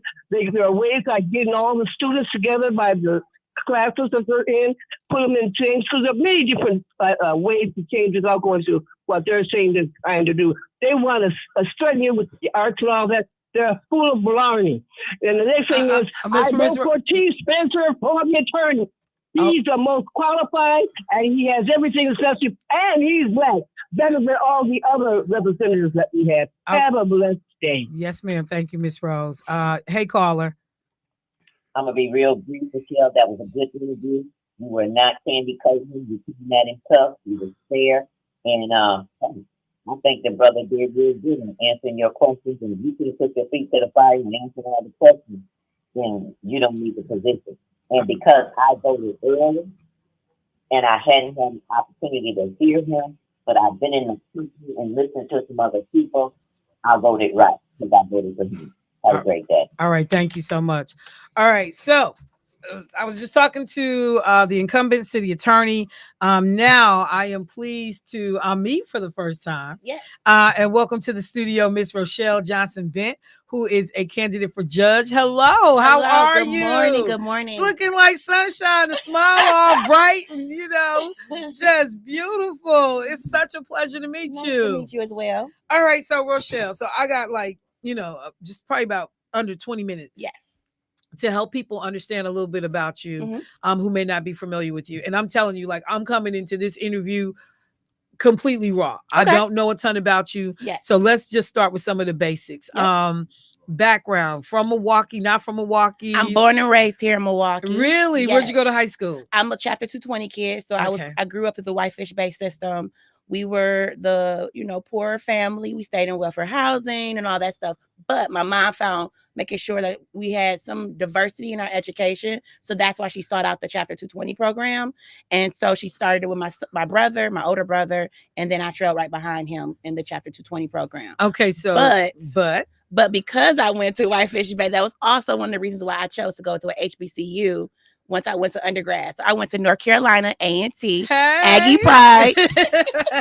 Look, hey, all right now. So again, to diversify the education and environment, I remember sitting with my guidance counselor explaining that was one of the reasons. And he was not for it. He wanted me to stay home and stay small. People want you to stay small sometimes. And I chose to go out and fly, and I loved it. Absolutely wonderful and I'm glad you said that, because you validated something I said earlier about one of the students that we met from a one of the Chapter 220 schools, or non-MPS school. Yeah. and predominantly white staff. And she said when she talked about going to an HBCU, they did everything they could to discourage her from going. Talked to my mom, talked to me. They tried to sit me down, and I didn't know he talked to my mom. Okay. But until years later, I was complaining about that conversation, and she was like, "I've never told you this, but he actually set me down too and told me I couldn't afford it." Yeah, it was a bad situation. So then where do you go to law school? So I went to University of Wisconsin for law school. Okay. And then I came back to Milwaukee. And why did you want to be an attorney? I wanted to be an attorney. I started wanting to be an attorney when I was in 3rd grade. After I was watching, you know how everyone was watching the Jeffrey Dahmer case. Yeah. And it was on our TV. Okay. Wasn't ready for that one. I was just about to say, I was watching I'm Just a Bill. I'm like, but she's too young for that. No. Okay, you said Jeffrey Dahmer. It was all over the TVs. It was, you constantly was hearing about it on the news. And you sit up with your grandmother, you sit up with your mom. And so I was watching, it was the victim witness testimony. And I was watching the demeanor of the court and how the judge was asking questions. I was watching how the state attorney was kind of helping get them in, and like just the way that he was, and how they kept thanking him for how he explained the process. Now, I didn't know what I was watching. I didn't understand it, but I understood the care. Okay. And I was like, I want to be able to help people like that. Again, I didn't have lawyers in my family. I still don't have a lot of exposure to lawyers in that familiar way, but I made sure I learned what they do. And so I constantly was asking people, and I kept telling people, I want to be a lawyer. I want to be a lawyer. And so people kept exposing me as much as they could to what lawyers could do. Okay. And so that's kind of and it has never gone away. I've ever since 3rd grade said I wanted to be a lawyer, and I have loved it. So you graduate, what type of law do you practice? When I graduated, I went into private practice. Okay. So I got a chance to do family, criminal, civil, workers' comp, contracts. I got a chance to do a lot of that. I was working with, initially Tarina Franklin, and then I worked full-time with Erlene Laster with Laster and Associates. Yes. Yeah. And so wonderful exposure, strong Black women in the legal field who was able to mentor me and show me the ropes. And then I went to Legal Aid Society, where I was the supervising attorney for the family court guardian litem division, where we represent the legal best interest, but we also take we do injunction actions for mentally incapacitated or at-risk individuals. So I represented individuals in that way. We also did child protection restraining orders as well. So that gave me a lot of exposure to the children's court. And I did that in private practice as well, work with children's court. But this was giving me a different lens, where now I'm not necessarily representing individuals. I was representing this legal best interest of children. So you get to navigate almost in a sense like a judicial party. You are not favoring either side. Right. So that was a wonderful experience of being able to impartially represent both sides. So I was going through, because I got your resume up in front of me, and I see, leadership roles, board of director with the Wisconsin State Bar. Yes. Represent Milwaukee for 5 years. The Wisconsin Trust Account Foundation. Yes. Member of the Wisconsin Association of African American Lawyers since 2010.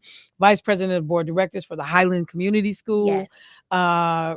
A classroom parent coordinator. I love currently, that. Yes. Currently. Even during election. Yes. And then I got to this disturbing piece. Member of Alpha Kappa Alpha sororities. Hey, sorors. Since 2005. Yes. So I'm a Delta. Welcome, Divine Nine. I didn't even know you were Greek. I didn't know that. I didn't know that. So that's absolutely cool. He always calls us gang members. Ignore him. All right, so Rochelle, then given this rich history that you have, yes, how do we make this decision, the transition to talk about being a judge? How does this come into play? So working with legal aid, I then went to, I'll say this briefly, I went to Boys and Girls Club as a director of compliance, and now I'm the managing attorney over at Milwaukee Public Schools. So I oversee procurement and risk management. Okay. That's your contract, general liability, workers' comp, and risk assessment.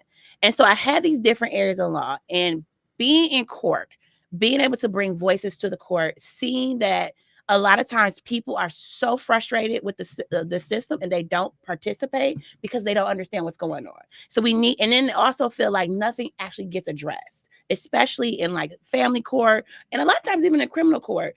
But you see this frustration and this distrust with the system. And so that was part of the reason why I wanted to be a judge, because I love and I see the need for more judicials. Because I'm not saying there aren't judges who do this, but we need more.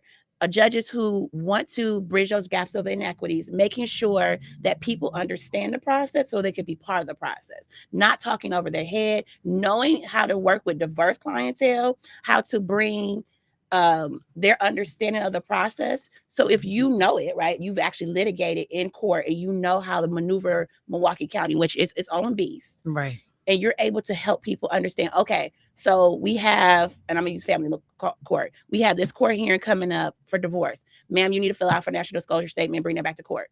A lot of people don't know what that means. Where do I go to get it? What does that look? Just taking a few extra moments, be like, do you understand where to get that? Have my clerk having like those documents available so they can get them, or telling them exactly where to go and how to get there in the courtroom.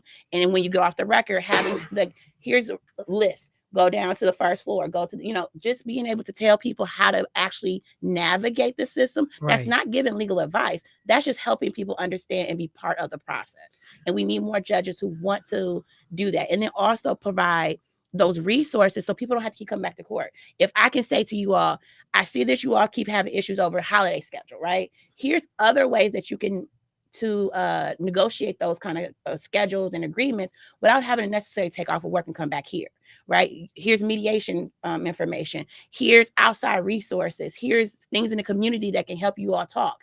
If you're addressing people for where they actually are and the needs that they're coming before you for, and this isn't just for the litigants, but even the families connected to the litigation process or the witnesses to this process, helping people be part of the process and get the resources is things that we want judges to, in our court, to do more of. And so that was part of it. And then when I heard that Judge Marshall Murray was retiring, I thought about what he's leaving. He has done a lot with domestic violence training. That's a huge interesting area to me. I've done a lot of training in domestic violence. I've also participated in a lot of trainings, and not just in the traditional form, Hmong training to understand what that looks like in that culture, Black women, how it looks in our culture, gay and LGBTQ community, understanding that different components. So taking what Judge Murray has done and trying to like continue it and then also excel on it. You know, it was interesting. So I'm getting text messages as we are talking. And one of the text messages that came through that said, it's interesting that in your particular campaign is the only judgeship that has two people running, two women of color. Someone mentioned the fact that you live in Brown Deer. And, you know, some folks clearly know you talked about a variety of experience that you hold. And that even the person who formerly held the seat, Judge Murray, actually has endorsed you. That's correct. For the seat, you know, so that's actually pretty cool. And I was actually recruited for the running. I'd never thought about election. You know, like I said, coming from, you know, low income, not coming from family with that kind of background of election. It was actually some friends and another campaign organization that reached out to me and was like, we think you should run. So that lets me know I'm out here doing the work. So people are recognizing that. And, you know, and the sad thing, too, is that most Black people that run, most women that run, people ask them. Yes. Because they have not been traditionally in these roles, to your point, haven't seen ourselves in these roles. So it's hard to know what you can be when you don't see it. Yep. And, you know, and I'm going to talk about that on the other side, because I just think we need some judges that are more, you know, grounded in the real community. Since Judge Taylor has taken the bench, we have seen some very interesting behavior from judges that, for me, quite frankly, has pissed me off. Because, you know, you got people that feel entitled and like only certain people are supposed to have these seats. Absolutely. And so I'm saying, if this is how you treat and look at an individual who is equally or better qualified than you to be in the building, and you think you can handle them any kind of way, then what you do to everyday regular people coming through the court who you may be looking down on. So we need some folks that look through a different lens in these roles. Let me take a quick break, y'all. Michelle Bryant, WNOV, 860 AM, 106.5 FM. We'll be right back.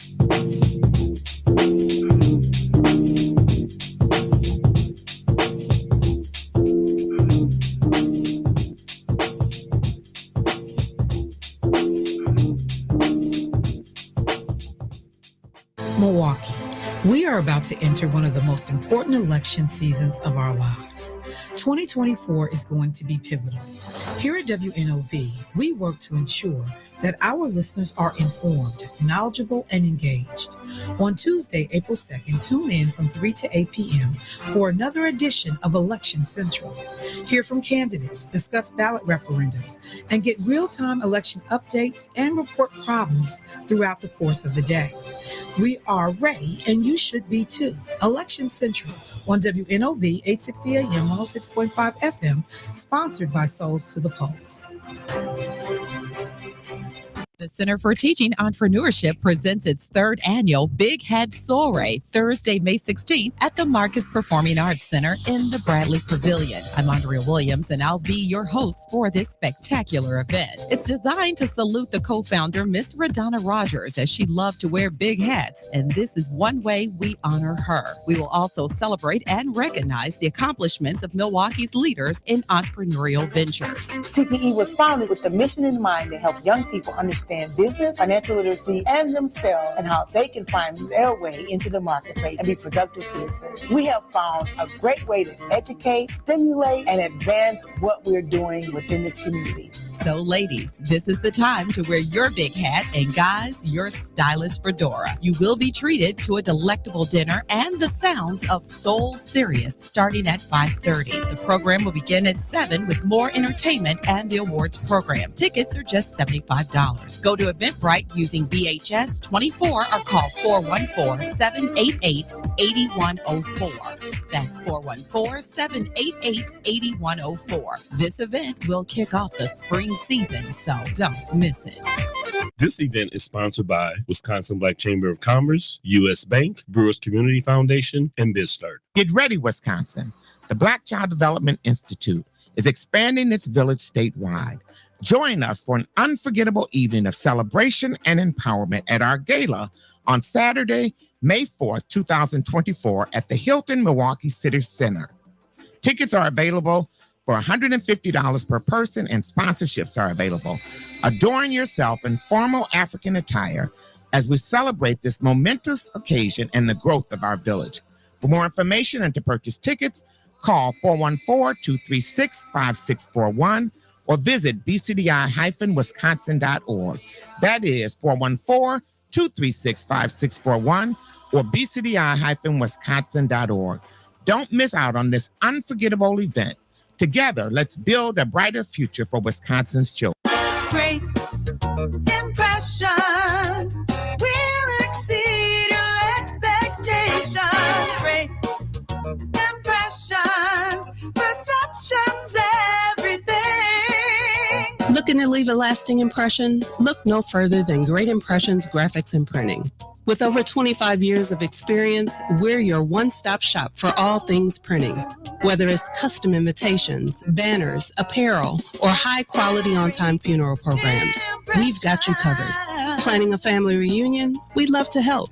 Visit our website at greatimpress.com or give us a call at 414-536-7646 to start your next project today. We're here when you need us.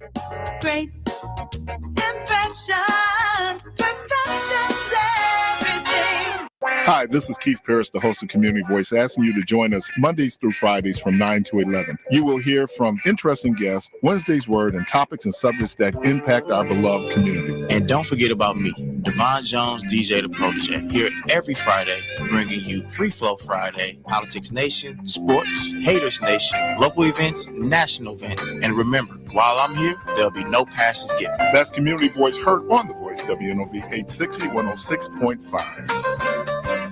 WNOV 860 and W293CX 106.5 Milwaukee.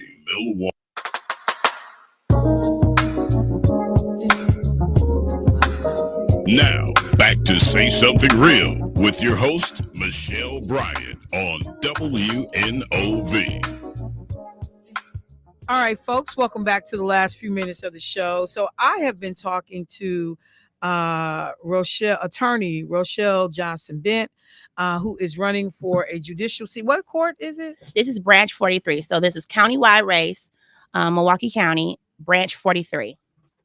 And what I told people, because we, again, the interview, we had to rush it a little bit. Yes. And I know somebody even told you talking so fast. I'm so sorry, everybody. I talk fast naturally, but then right now I get so passionate about talking about this legal process and my excitement for running that I do talk even faster. So I apologize to anyone who was trying to keep up. Because what I wanted to tell the community is that I want to bring you back tomorrow. Yes. You know, because on election day, we bring candidates back anyway. Yes. But I certainly want people to hear from you because there were some things that you said during the break that I think are so important when you talk about something as simple as how people present in court. Yes. And, you know, people getting nervous and, you know, feeling uncomfortable and having a judge that looks to see, you know, I see what's happening. Yep. You're making me think about, I have been on this, I watched the Toni Morrison documentary last night. And Toni Morrison said, you know, I understand when people have written books that were not meant for me, even though they were about Black subject matter, they were by Black authors. And she even went at my man Frederick Douglass. And I was like, whoa, wait a minute. You know, did you just come for what? Yeah. And she said, but you could see it because the things that they're saying, if they were talking to me, they wouldn't have to say. Yes. They're saying it for people who don't. The nonverbals are very big. And so, you know, and so when you talk about like how we go into a courtroom, how Black folks present themselves and how, you know, if you don't understand that lens, if you're not looking through certain things, you're not talking their language, you're not utilizing you don't come dressed appropriately. You don't come, and when I say appropriately, it just means something that where the court system is not used to seeing, right? You don't come and use the same language and talk in the same manner. You have attitude because you're pissed. You're frustrated. This is not personal to you, judge. This is I'm pissed off with the process. Right. But being able to, as a judicial person, to differentiate my fear and understand that my frustration is not personal, but listen to the mirror in my case. What am I actually saying? And then, like I said, listening to the nonverbals, being able to see like a young Black man, I think I brought this up the last time I was there, but a young Black man may show fear differently during sentencing than a young white man. I can't go back in the holding cell crying, you know, potentially, right? Depending on who's in there. So I may sit here and be more stoic and look like I'm not caring, but it's because I'm trying to figure out all the emotions that I'm feeling. And then people are upset because you're not showing remorse. You're not looking, you know, like sad, and you know this is impacting. Correct. And so also, since you're gonna be a hard behind, I'm gonna handle you like that. Correct. Okay. So y'all look, I gotta talk to her again. I'm so mad at myself that this conversation just happened. Don't be pointing at me, boy. I don't see no more over that you see. Hey, break that. I'm gonna need an attorney. I'm gonna need an attorney. But look, so for folks that are still voting, going out, you got to cast your ballot tomorrow. Rochelle Johnson Bent is on the ballot. Branch 43, Milwaukee County Circuit Court Judge. And if they want to learn more about you today, they can go to RochelleForJudgeMKE.com, and the number 4, it's the number 4. So RochelleForJudgeMKE.com. I'm also on Facebook. You can Google me and my website will pop up. Rochelle Johnson Bent. All right, y'all. So we're gonna get it rolling. Tomorrow is you know, E-Day. We voting, and we're gonna make sure that you get to hear from these candidates. All right, that's a wrap for me today. Michelle Bryant, say something real. Key, appreciate you. Young Carp, you thought I forgot. Appreciate my baby. All right, y'all. Rochelle, thanks for coming in. Thank you for I'll having talk me. to you tomorrow. Family, I'll talk to y'all tomorrow. Something real. WNOV 860 and